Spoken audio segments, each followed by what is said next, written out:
야, 임마 지금 5분이나 늦었잖아. 너 어떻게 책임질 거야? 죄송합니다. 다음부터는 더 빨리 오겠습니다. 야, 됐고. 음식 다 식었으면 바로 환불할 테니까 네가 알아서 해라. 그리고 너 이리 와봐. 내려갈 때 이것 좀 버리고 가. 오늘의 주인공은 73살의 강도윤 회장과 이제 막 사회초년생이 된 24세 강민준 씨의 이야기입니다. 강도윤 회장은 강력한 리더십과 신뢰를 바탕으로 회사를 키운 노련한 사업가였지요. 겉으로는 무섭고 카리스마가 넘쳤지만 사람을 진심으로 아끼는 스타일이었습니다.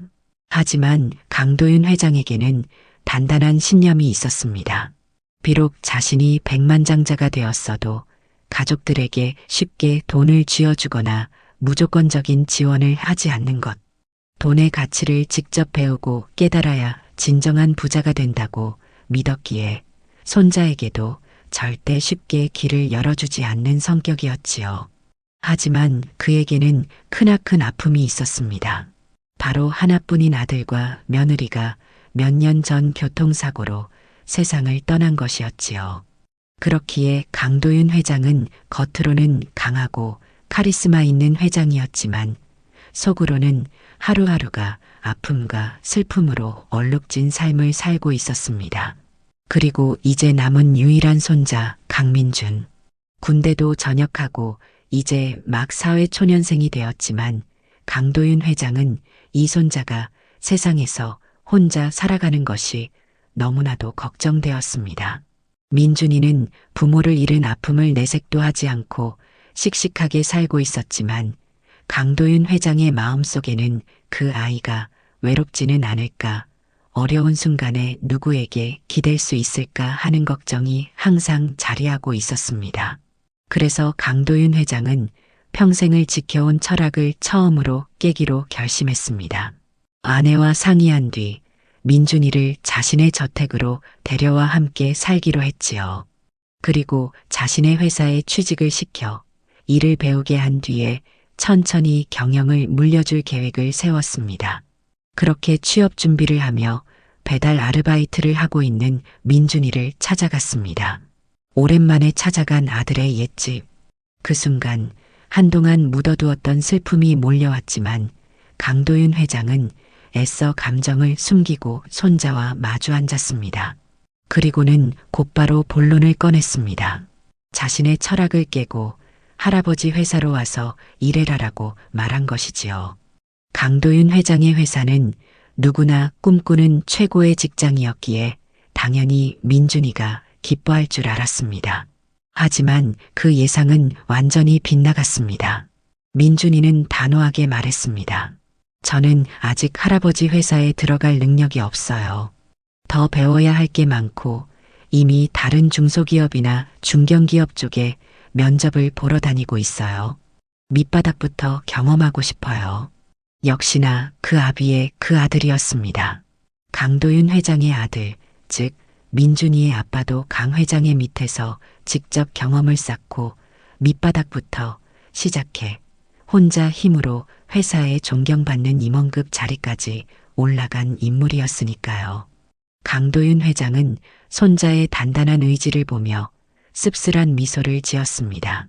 그리고 마지막으로 해보고 싶은 거 다 해보고 경험할 거 다 해보고 찾아오라는 말을 남기며 생활비가 담긴 봉투를 건넸습니다.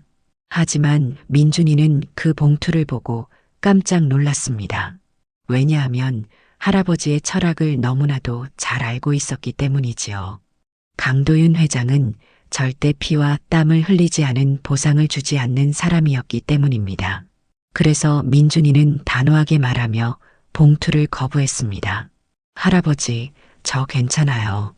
배달 아르바이트로도 충분히 생활할 수 있어요. 그리고는 휴대폰을 확인하며 콜이 잡혔다며 급히 집을 나섰습니다. 그 뒷모습을 바라보던 강도윤 회장. 순간 자신의 아들을 보는 것 같아 참으로 슬펐습니다. 그리고 지난날 아들에게 못해준 기억만 남아 후회가 밀려왔지요. 하지만 민준이의 단호함과 자신감을 짓밟을 수 없었기에 그저 묵묵히 지켜보기로 결심했습니다. 며칠 뒤 강도윤 회장은 우연히 회사 본사 건물 앞에서 낯익은 모습을 보았습니다. 바로 민준이었지요. 회사 정문 앞 배달 오토바이를 세워놓고 핸드폰을 보며 위치를 확인하는 모습. 누가 봐도 강도윤 회장의 회사에 배달을 온 것이 분명했습니다. 그 모습을 본 강도윤 회장은 순간 가슴이 먹먹해졌습니다. 눈물이 핑 돌 것 같았지만 애써 감정을 참았지요.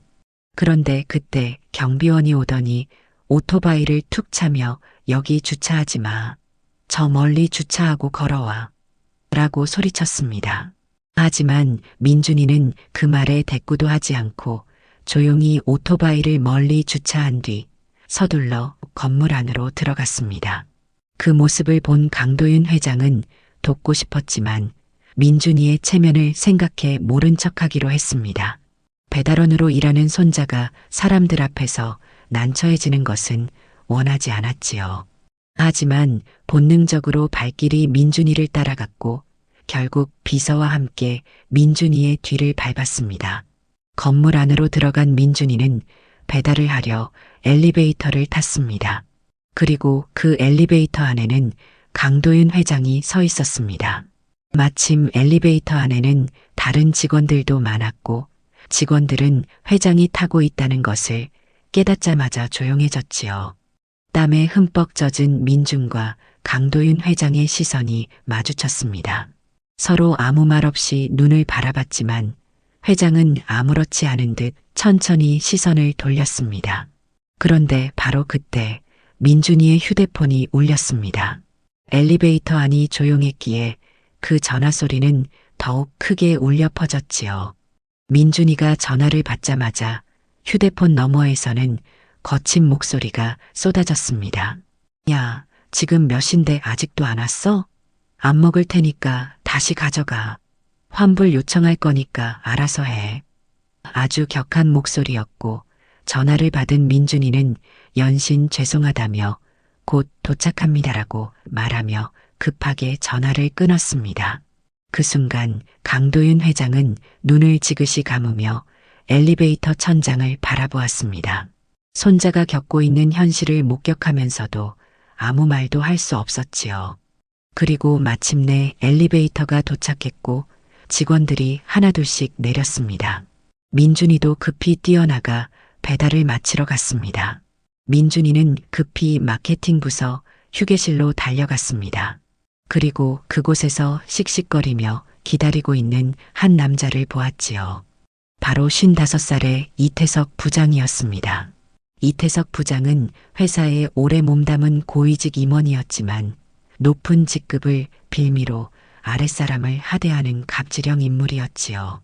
평소 회사 내에서는 능청스럽게 아부를 잘하며 특히 강도윤 회장에게 잘 보이기 위해 온갖 아첨을 하던 사람이었습니다. 하지만 실상은 달랐습니다.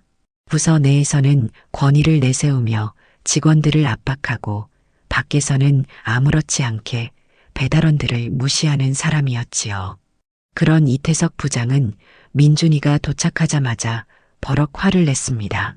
야, 도대체 몇 분이나 늦은 거야? 배달이 장난이야. 너희가 늦게 가져오면 내 점심시간은 뭐가 되냐고. 민준이는 연신 죄송하다고 말하며 음식을 조심스럽게 전달했습니다. 하지만 그것으로 끝이 아니었지요. 배달을 마친 민준이가 조용히 내려가려 하자 이태석 부장은 갑자기 전날 먹고 남은 배달 음식 잔반이 담긴 봉투를 내밀었습니다. 민준이는 당황하며 물었습니다. 이게 뭡니까? 그러자 이태석 부장은 아무렇지 않게 1층 내려가면서 이거 좀 버리고 가라 라며 툭 던졌습니다. 마치 배달원이니까 당연히 해야 하는 일이라는 듯이 말이지요. 민준이는 잠시 망설였습니다. 하지만 만약 이태석 부장이 환불 요청을 하게 되면 그 책임이 배달원에게 돌아가고 배달료도 받지 못하게 될 것이 뻔했습니다. 어쩔 수 없이 민준이는 음식물 쓰레기가 든 봉투를 조용히 받아들었습니다. 그리고 다시 엘리베이터를 탔습니다. 그런데 그 엘리베이터 안에는 강도윤 회장이 서 있었습니다. 엘리베이터 안은 조용했습니다. 강도윤 회장은 여전히 서 있었고 민준이는 손에 음식물 쓰레기가 담긴 봉투를 꼭 쥐고 있었습니다. 엘리베이터에는 다른 직원들이 없었기에 강도윤 회장은 조용한 목소리로 단호하게 말했습니다. 힘들면 언제든지 말하거라. 그 순간 민준이의 눈에는 눈물이 맺혔습니다. 하지만 애써 참으며 괜찮습니다 라고 짧게 대답했지요. 그리고는 손에 든 음식물 쓰레기 봉투를 최대한 숨겼습니다. 하지만 이미 봉투에서 나는 음식 냄새와 바스락거리는 소리 때문에 강도윤 회장은 모든 것을 알아차렸습니다. 순간 강 회장의 눈빛이 흔들렸습니다. 하지만 아무 말 없이 조용히 바라보기만 했지요. 엘리베이터가 1층에 도착하고 문이 열리자 직원들이 회장을 보고 깜짝 놀라며 깍듯이 인사했습니다. 민준이는 서둘러 1층 쓰레기장으로 향했습니다. 그런데 밖으로 나오자마자 경비원이 다가오며 소리쳤습니다. 아, 왜 이렇게 늦게 내려와? 오토바이 견인하러 온다니까. 얼른 가서 치워. 민준이는 깜짝 놀라 오토바이가 없으면 더 이상 돈을 벌 수 없는 상황이었기에 급히 건물 옆쪽의 분리수거장으로 뛰어갔습니다. 하지만 너무 급하게 뛰다가 그만 넘어지고 말았습니다. 그리고 음식물 쓰레기가 바닥에 그대로 쏟아지고 말았습니다. 바닥이 깔끔했던 본사 건물 앞. 그곳에 음식물 찌꺼기가 여기저기 흩어지자 경비원은 노발대발하며 소리쳤고 옆에 있던 청소 아주머니들도 기겁을 하며 아이고 이게 뭐야? 여기서 뭐 하는 거야 청년? 하고 화를 냈습니다. 그리고 바로 그때 건물 입구에서 모든 것을 지켜보던 강도윤 회장이 움직였습니다. 도저히 더는 참을 수 없었습니다. 마지막으로 남은 내 손자 아들을 떠나보내고 과거에 아들을 너무 강하게 키우며 못해줬던 날들 이제는 더 이상 후회하고 싶지 않았습니다. 강도윤 회장은 천천히 민준이에게 다가갔습니다.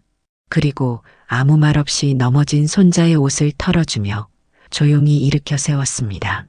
예상치 못한 회장의 등장에 경비원과 청소 아주머니들은 깜짝 놀라며 고개를 숙여 인사했습니다. 그리고 강도윤 회장은 일으켜 세운 민준이의 얼굴을 바라보았습니다. 바닥에 쓸려서인지 얼굴에는 작은 상처가 났고 눈가에는 참으려 했지만 참지 못한 눈물이 고여 있었습니다.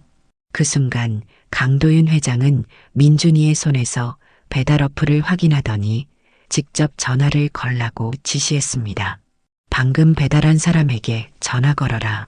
민준이는 당황했습니다. 괜찮아요. 할아버지 그냥 가죠. 하지만 강도윤 회장은 단호한 목소리로 쐐기를 박았습니다. 민준아, 너도 그렇겠지만 나도 그렇다. 이 할아버지도 이제 더 이상 후회하고 싶지 않고 가족을 잃고 싶지 않다. 전화를 걸거라. 너무나도 강한 눈빛과 단호한 목소리에 결국 민준이는 천천히 전화를 걸었습니다. 그리고 전화기 너머에서 들려온 목소리는 온갖 무시와 갑질이 깔려 있었습니다. 뭐야? 밥 먹는데 왜 전화해? 쓰레기나 잘 버리고 가라. 다음부터 늦으면 컴플레인 걸고 환불할 테니까 귀찮게 하지 마. 그 순간 강도윤 회장은 한치의 망설임도 없이 민준이의 전화를 뺏어 들었습니다. 그리고 낮고 단호한 목소리로 말했습니다. 자네 목소리 들어보니 혹시 마케팅 부서의 이태석 부장인가? 전화기 너머에서 들리던 이태석 부장의 목소리가 갑자기 뚝 끊겼습니다. 순간 정적이 흐르며 회장의 목소리를 알아차리지 못한 듯한 반응이었지요. 그러다 이태석 부장은 짜증 섞인 목소리로 물었습니다. 누구십니까? 그 순간 강도윤 회장의 눈빛이 차가워졌습니다. 그리고 더욱 낮고 단호한 목소리로 다시 말했지요. 내 목소리도 못 알아보나? 지금 당장 1층 건물 3번 게이트 입구로 내려오게. 그제야 전화기 너머에서 숨을 삼키는 소리가 들렸습니다. 이태석 부장은 당황하며 얼른 대답했지요. 아, 회장님, 무슨 일이십니까? 제가 지금 중요한 업무가 있어서. 하지만 강도윤 회장은 더 이상 대꾸하지 않았습니다. 3번 게이트, 지금 당장. 그 한마디만 남긴 채 전화를 끊어버렸습니다. 옆에서 지켜보던 경비원과 청소 아주머니들은 이미 분위기를 눈치채고 있었습니다. 경비원은 아까 민준에게 소리쳤던 걸 후회하는 듯 말없이 땀을 닦고 있었고, 청소 아주머니들은 민준이를 걱정스럽게 바라보며 아이고, 얼굴도 다쳤네. 청년하고 중얼거렸지요. 하지만 강도윤 회장은 단호하게 말했습니다. 그대로 두시오. 아무것도 건들지 말고 기다려요. 그리고 얼마 지나지 않아 3번 게이트에서 허겁지겁 뛰어오는 한 남자의 모습이 보였습니다. 바로 이태석 부장이었습니다. 평소 회사 내에서는 온갖 아첨을 떨며 회장에게 잘 보이려던 사람이었지요. 그러나 지금 그의 얼굴은 잔뜩 굳어 있었고 숨을 헐떡이며 황급히 회장의 앞에 도착했습니다. 그리고 머리를 조아리며 깎듯이 인사했습니다. 회장님, 무슨 일이십니까? 갑자기 이렇게 부르시니 깜짝 놀랐습니다. 강도윤 회장은 차갑게 그를 바라보았습니다. 그리고 바닥을 가리키며 조용히 물었습니다. 이거 자네가 시킨 건가? 바닥에는 아직도 음식물 쓰레기가 널려 있었고 그 옆에는 민준이가 쓰레기 봉투를 들고 서 있었습니다. 이태석 부장은 순간 눈을 굴리며 둘러댈 핑계를 찾았습니다. 아, 그게 오해십니다, 회장님. 저는 그냥 배달원이 친절하게 처리해 줄 줄 알고. 그러나 강도윤 회장의 눈빛이 순간 더욱 날카롭게 변했습니다. 그리고 냉철한 목소리로 단호하게 말했지요. 이거 자네가 직접 치우게. 그 순간 이태석 부장의 얼굴이 창백해졌습니다. 그는 멋쩍게 웃으며 말했지요. 아, 회장님, 제가 직접 치울 것까지야 그냥 실수였을 뿐입니다. 앞으로 주의하겠습니다. 그러나 강도윤 회장은 한치의 흔들림도 없이 단호하게 말했습니다. 자네가 직접 치우라고 했다. 그 말이 떨어지는 순간 주변에 있던 직원들과 경비원들까지 숨을 죽이며 지켜봤습니다. 평소 회사 내에서 절대적인 존재였던 이태석 부장. 그러나 지금은 바닥에 널린 음식물 쓰레기 앞에서 아무 말도 하지 못하고 있었습니다. 그리고 회장은 마지막으로 쐐기를 박았습니다. 그리고 자네, 이 일에 대한 심할서를 직접 작성하게. 앞으로 우리 회사에서 갑질은 용납되지 않아. 모두가 존중받는 환경에서 일해야 하네. 그게 내가 수십 년 동안 회사를 운영하며 배운 교훈일세. 그 순간 이태석 부장은 이제 끝이라는 걸 깨달았습니다. 그리고 그 자리에서 고개를 숙이며 떨리는 목소리로 대답했지요. 네, 알겠습니다. 회장님. 하지만 그것으로 끝이 아니었습니다. 강도윤 회장은 경비원을 바라보며 말했습니다. 앞으로 이 회사 건물 앞에는 배달원들이 주차할 수 있는 전용 공간을 만들 걸세. 그리고 배달원들에게 함부로 대하는 직원이 있다면 즉각 보고하도록 하게.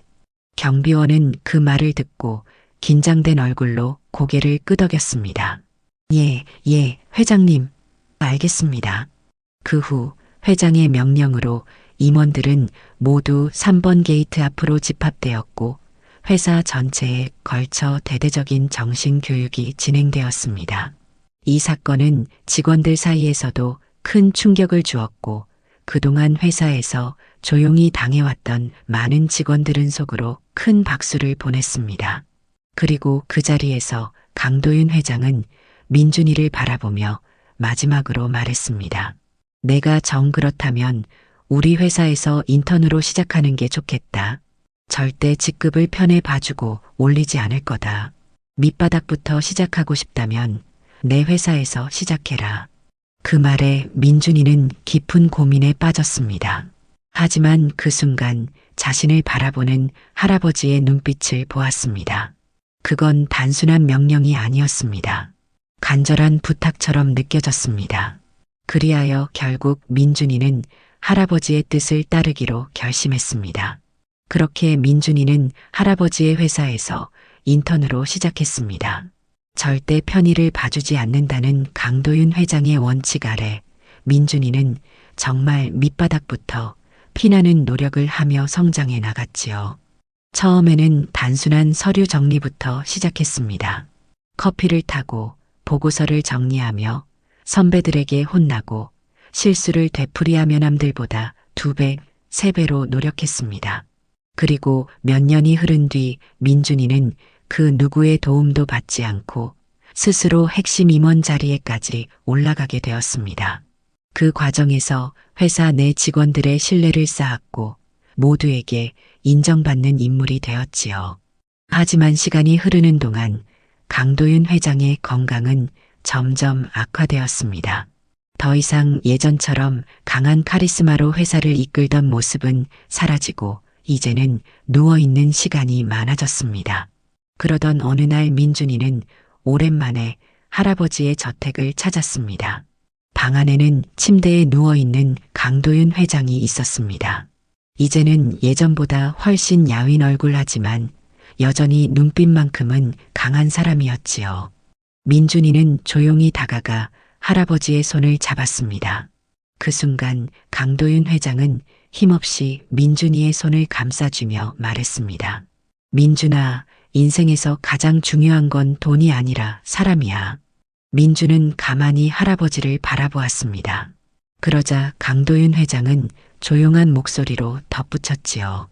난 평생 회사를 키우며 돈을 벌었고 성공을 거머쥐었지. 하지만 그 과정에서 많은 걸 잃었단다. 내가 가장 후회하는 게 뭔지 아니? 민주는 아무 말 없이 고개를 저었습니다. 그러자 강도윤 회장은 미소를 지으며 조용히 말했습니다. 내 아버지에게 따뜻한 말 한마디 해주지 못한 거야. 그 순간 민준의 가슴이 뭉클해졌습니다. 강도윤 회장은 힘겹게 손을 조금 더 꽉 쥐며 말을 이어갔습니다. 하지만 넌 다르구나, 민준아. 넌 돈이 아닌 사람을 먼저 생각하는 아이로 자랐어. 그리고 내 철학을 지키면서도 사람을 존중할 줄 아는 좋은 리더가 되었지. 그 말에 민주는 참았던 눈물을 흘렸습니다. 그러자 강도윤 회장은 흐릿한 눈으로 민준을 바라보며 작은 미소를 지었습니다. 내가 내 자랑이란다, 민준아. 그렇게 두 사람은 오랜 시간 서로의 손을 꼭 잡고 있었습니다. 그리고 시간이 지나 강도윤 회장은 건강을 되찾았고 민준과 함께 행복한 나날을 보내게 되었습니다. 강도윤 회장은 더 이상 일을 무리하게 하지 않았고 민준과 많은 시간을 보내며 오랜만에 따뜻한 가족의 정을 느꼈습니다. 그렇게 두 사람은 서로를 아끼며 행복하게 살아갔지요.